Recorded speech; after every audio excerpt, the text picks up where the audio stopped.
Welcome to the Still There podcast, the show where we talk about history's most famous lost treasure.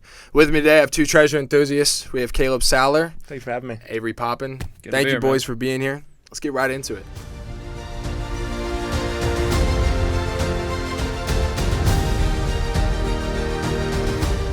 All right, boys. So today we're talking about the Amber Room or the Amber Chamber. And this treasure is interesting because it's not like a typical treasure where you can just name what it is, or let alone a treasure being an entire room like this one. But in brief summary, this was a gift from the Prussian king Frederick Williams I to the king of Russia, Peter the Great. It was in like 1716. But this room was made mainly of amber, but then they plated it with gold and jewels, kind of being like a flex of money, but also just a very beautiful gift. Yeah. But you might even be able to speak a little bit more on like what amber is or kind of the significance of that. Yeah, so first off, the Amber Room was created by a man from Berlin, Andreas Schluter. And what is unique about the Amber Room is that it has 6 tons total. 6 tons total of amber, Wow. gold, and other precious gems. What is amber? So yeah, amber. If you've ever seen Jurassic Park, it You know is we have. it's the little thing that they found the mosquito in that was allowed them to get the DNA from dinosaurs back in the day. Yeah. So basically, what amber is exactly, it is fossilized tree sap.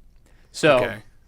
a tree sap depends on the quantity that comes out of the tree, whether it can be fossilized or not. But over time, it hardens, and whatever's trapped inside stays inside. Mhm. And so, I mean, I don't know how realistic Jurassic Park is, but in that movie, they portrayed it so that it could fossilize anything. Mhm. But over time, amber, all through the history, amber has been, it depends on the country, but its value is up and down. Sure. But it's been used as jewelry for thousands of Just years. because it's very beautiful. Yeah, it's and- very beautiful to look at. It's you can see right through it.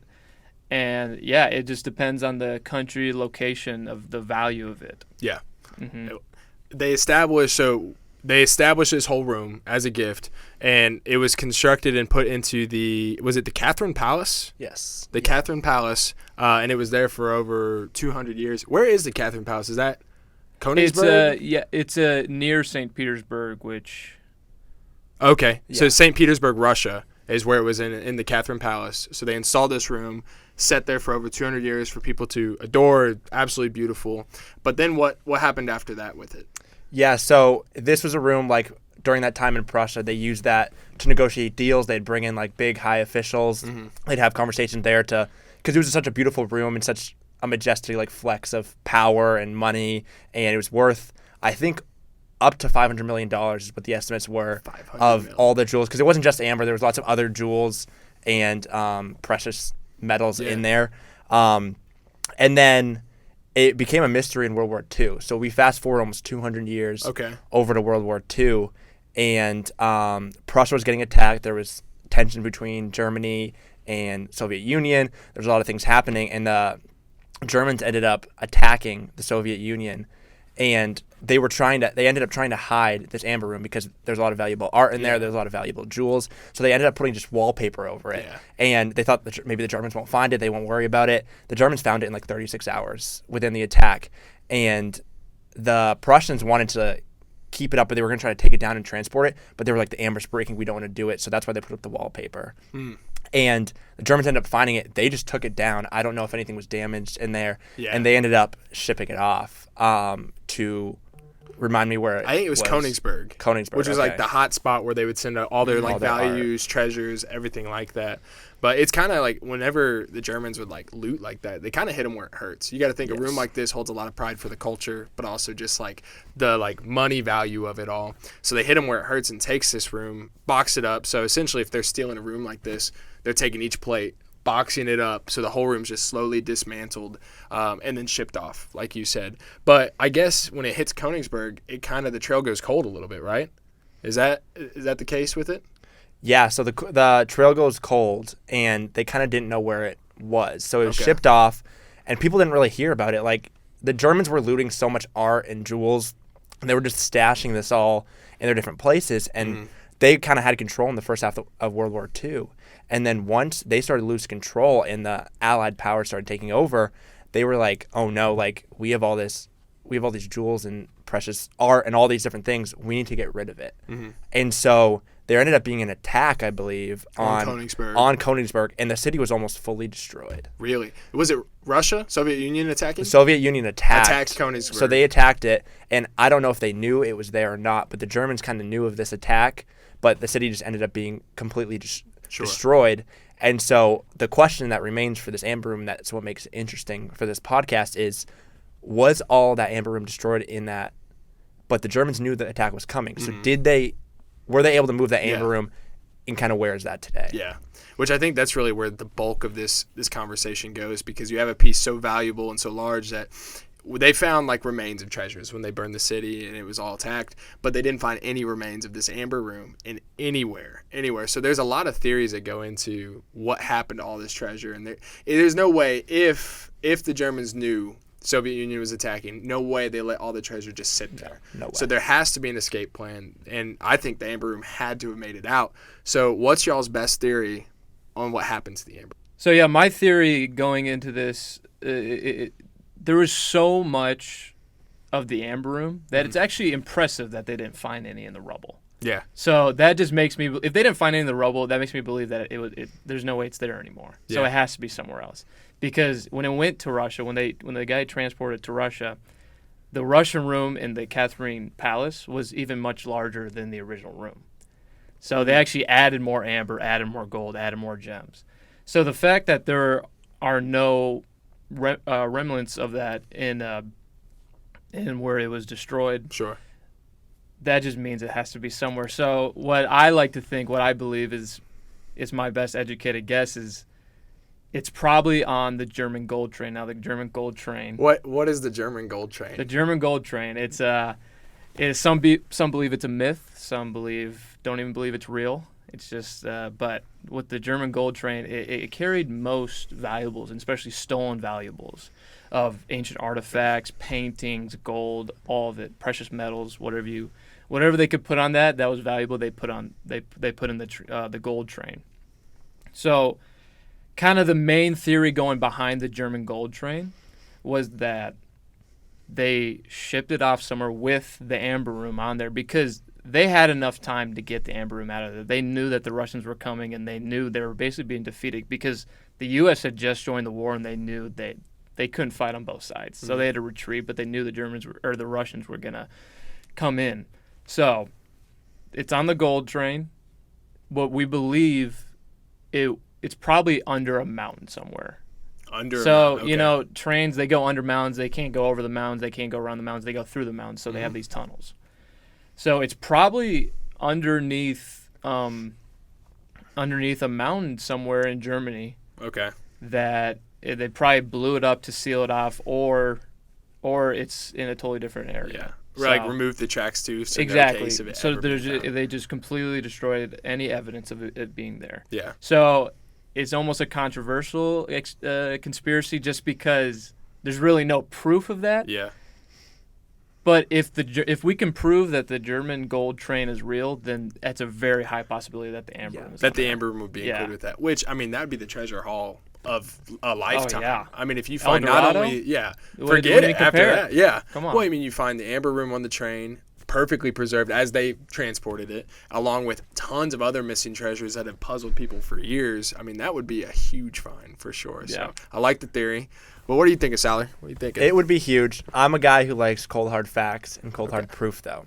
Okay. And so in the late 1900s, I think it was 1998, these art detectives who are looking for stolen art, lost art, they ended up busting into this lawyer's house, and they found a lawyer that was selling this piece of art from the Amber Room. So they had lots of art in there around all the amber. So it was a piece of art from there that was confirmed from the Amber Room. Really? And this lawyer was selling it for this family. And the lawyer and the family claimed, we had no idea it was from the Amber Room. This is just a piece of art that's been passed down in our family. That we're just selling it because we need some cash. Sure. Whatever. The art detectives say, no, this is from the Amber Room. And normally if they were like, I didn't know about it, it's like, okay, like you somehow just got a possession of it. No big deal. The crazy thing was this their father was a Nazi soldier who helped disassemble the Amber Room when the Nazis took it. So there's a very high possibility that they actually did know about it and that they might even have more pieces. Okay. Because this was the only piece that was ever found.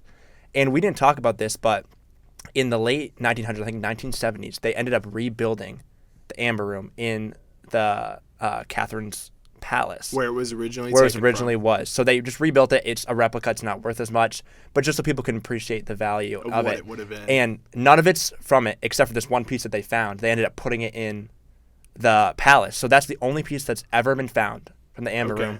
And this family sold it. So you can imagine that there was other Nazi soldiers who helped disassemble this. Where did they take it? Is there other families? Has this been sold on the black market? You think like the soldiers, piece by piece, kind of took it off amongst themselves? Yes, and I'm sure like Okay. if I can grab even a small piece of this Yeah. art, that's worth $10 million, $20 million. Sure. I'm going to snag that for my family while I'm fighting in this war and go support them because obviously German economy, it wasn't great. Yeah. So anything you can do to get some extra cash, who knows? Sure. So maybe it's all in different places. Maybe that family has all of it and they decided to sell one piece to like start the mystery. Yeah, feel the waters a little bit. Or whatever and Yeah. just see if they could get it out, but then they got caught.